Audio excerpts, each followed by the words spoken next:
Another thing Bill found out was that the Navy has rules, and Navy rules must not be broken. Furthermore, these rules apply to everybody. Break the rules and you land in the brig. Hello everybody, Wandering Curator Evan here, and as you can see, Ryan has put me in the brig. I guess it was all the videos I forced him to make with me. He's finally punished me for all my crimes. Yeah, this is what you get for taking me down to the chain locker. That's right, that's very true. Thank you very much for watching this one. This is a special video because submarines didn't have brigs. We used the magazine for POW prisoners sometimes, but often if a guy was misbehaving, just handcuffed him to the bunk. Ryan, why did you need a brig on board a battleship?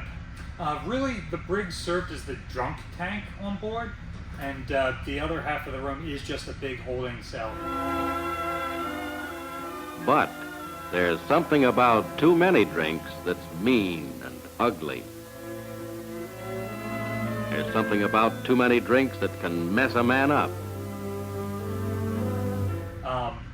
Honestly, if there were sailors on board who were a major disciplinary problem, it was more likely that they would just get them off of the ship as opposed to lock them up for a period of time. You want to punish people by making them work more. These guys are your workers. You don't want to punish them by locking them up. It's not even for POWs. When we had Japanese POWs on board during World War II, they stayed in the berth compartment for regular enlisted guys and were perfectly well behaved and were just happy to be out of the to have been picked up out of the water and fed and clothed and acted perfectly properly. One thing I don't understand, Ryan, you said this is a drunk tank, but according to the U.S. Navy, there's no alcohol allowed on Navy ships. How is it possible that people were able to be drunk? Couple of reasons. Just because it's not allowed doesn't mean it wasn't snuck on board, but more often than not, it's when the ship is in port. When we're in port, the crew goes out on liberty, then the shore patrol starts getting calls from the local jail that various sailors have been picked up drunk, and the ships go and reclaim them and then bring them back here to sober up. Who were the prison guards? Throughout most of the ship's career, they would have been the ship's Marine detachment. Marines and sailors are kind of kept in competition with each other so that for things like this, if there is somebody who's a problem, it's not going to be one of their buddies watching them. It's going to be somebody who doesn't really care, is in the same service as them.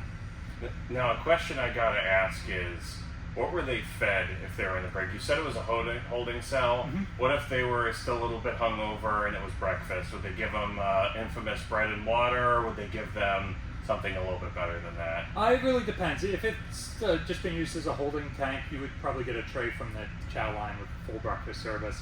There were certain punishments on board that would warrant bread and water rations, and there were even criteria under the Uniform Code of Military Justice and other things like that. They're like, okay, you can only do bread and water for X number of days, and you have to give them a full meal. Now, you locked me in here. I have to go to the bathroom. What did the prisoners do if they had to go to the bathroom? I don't see a head in here. Okay, so one of the major concerns about sailors in the brig is that maybe they want to get out of the brig and go somewhere less confining, like sickbay. So you'll notice that your mirror is a bronze plate, it's not glass. So you can't break it to make something to hurt yourself to be sent to sickbay. You would have your bootlaces taken so you couldn't hang yourself or give yourself a friction burn or anything like that. And there's only one toilet in the brig, and it's the only freshwater toilet on the entire ship. So when you were given leave to go to the head, and that's when the Marines tell you can, not when you need to, you are escorted from the jail cell to that head, and like I said, it's the only freshwater head on the ship. The ship only makes a limited amount of freshwater that goes to the boilers, that goes to the galleys, that's what you use to clean with. So the toilets normally flush off of the fire main system, which is a saltwater system. So it's fire and flushing. The problem is, if you got in there and you started drinking the salt water, made yourself sick, now you get out of the brig and you go to sick bay. Hence, fresh water. Okay, well, I don't think I'm getting out of this anytime soon, but thank you for still making a video while I'm in prison. I appreciate it. I hope my viewers will too. Get me out of here! I'm just going to turn the recording off now.